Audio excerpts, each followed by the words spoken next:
pemilu ini sistemnya bagus, tetapi praktiknya lebih hancur dari 2009. Jangan maling, begitu dia maling, dibalikin barang, tapi dia tidak diapa-apakan. Ngapain dibuka-buka lagi cerita lain? Apa yang terjadi sebenarnya ini? Dan mohon izin Pak. Supaya tidak ada dusta di antara kita, bikin dulu rekomendasi, Pak. Suara riuh saksi antar partai politik yang mempertahankan perolehan suara partainya inilah yang memanaskan berjalannya rapat pleno rekapitulasi perhitungan suara pemilu legislatif di Kota Batam. Berlangsung begitu alot, rapat pleno yang seharusnya selesai 22 April 2014 ternyata molor hingga 21 hari tanggal 13 Mei 2014. Ketua Badan Pengawas Pemilu Bawaslu Provinsi Kepulauan Riau, Rajaki Persada mengakui pihaknya menemukan masih adanya politik uang yang dilakukan oleh calon anggota legislatif. Ada beberapa modus terjadinya jual beli suara. Jadi praktik atau modus jual beli suara itu tidak hanya di TPS, tapi sudah berkembang ke rekapitulasi penghitungan suara di tingkat PPS maupun TPK. Calon legislatif dari Partai Demokrasi Indonesia Perjuangan PDIP Iwayan Katrayasa pun menuding politik uang sebagai penyebab terjadinya carut-marut dalam proses pesta demokrasi 9 April lalu. Alangkah murahnya harga manusia itu Rp300.000 selama 5 tahun. Dan masyarakat kita mau dibeli. Dan caleg itu juga mau membeli gitu loh. Warga Kampung Air, Daniel, mengakui telah menerima uang sebesar Rp200.000 dari salah seorang tim sukses calon legislatif beberapa hari menjelang pencoblosan. 200.000 sama kalender. Dia bilang sama saya, bilangnya nanti kalau waktu pencoblosan, abang tusuk yang 2 orang ini aja, soalnya uang ini dari bapak sama ibu ini. Dari informasi yang dikumpulkan tim RRI Batam, calon legislatif dari Partai Persatuan Pembangunan P3 Perwira mengatakan upaya membeli suara dengan sistem paket pun begitu marak terjadi di Kota Batam. Sistem paket ini mengharuskan pemilih yang menerima uang untuk memberikan suaranya pada lebih dari satu calon sekaligus di 2 tingkat parlemen yang berbeda. Ada yang memberi 200.000, ada yang per orang, ada yang 400.000. Kita bisa tahu kok.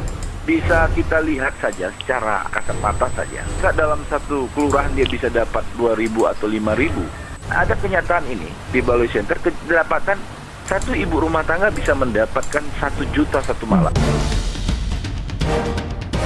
Seperti yang disampaikan Bawaslu Kepulauan Riau, di sejumlah PPS pun terlihat beberapa kejanggalan seperti yang terjadi di PPS Kelurahan Belian, Kecamatan Kota Batam. Dugaan kecurangan ini bermula dari kecurigaan Surya Makmur Nasution, salah satu calon legislatif DPRD Provinsi Kepulauan Riau Partai Demokrat, yang mengira adanya indikasi kecurangan di PPS Belian. Hasil dan di form C1 itu yang harusnya tidak ada tipek-tipekan, tambahan-tambahan, pembengkakan suara. Nah, harusnya itulah yang dijaga oleh PPS. Tetapi karena mentalitas daripada PPS kita di Belian misalnya, yang mereka itu sudah tidak di tempat lagi, karena memang mereka melakukan perbuatan yang tidak sesuai dengan apa yang harusnya mereka lakukan.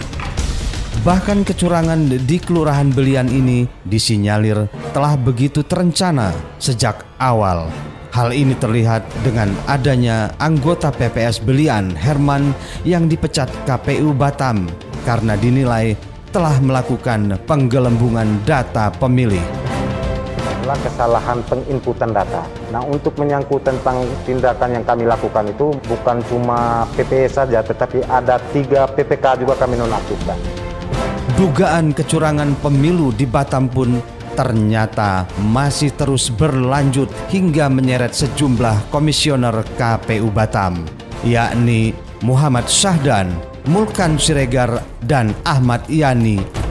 Ketua KPU Kepulauan Riau Said Sirajudin mengatakan penonaktifan ketiga orang tersebut terkait dengan adanya dugaan penggelembungan suara yang mengakibatkan kekisruhan dan kebuntuan rapat pleno rekapitulasi hasil perolehan suara di KPU Batam.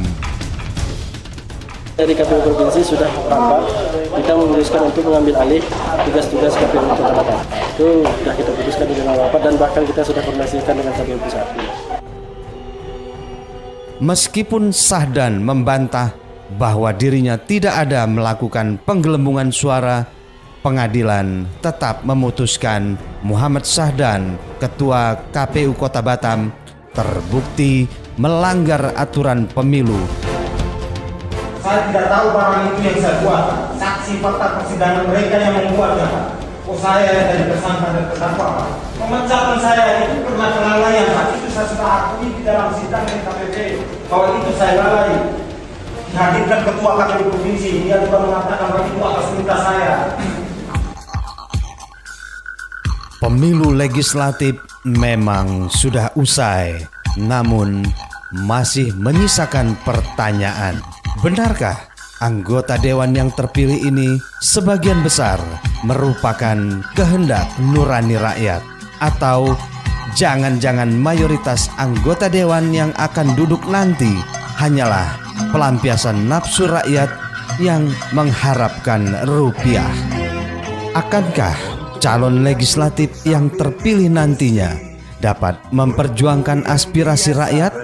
Atau justru mereka nantinya hanya akan memanfaatkan jabatannya untuk memperkaya diri sendiri?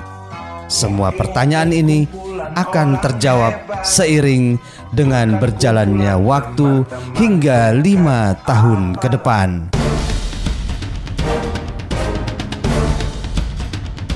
Sekian tabir berita produksi LPP RRI Batam. Kami kerabat kerja yang bertugas, penanggung jawab, Kepala Stasiun RRI Batam, Produser Antoni, Narator Ariel Endro, Penulis naskah Nurul Mahfud, Musik Director Saryana, seluruh kerabat kerja tim reporter RRI Batam, Ahmadi Caniago, Fatah Antariksa, serta Ahmad Rifai Kasim mengucapkan terima kasih atas perhatian Anda. Sampai jumpa.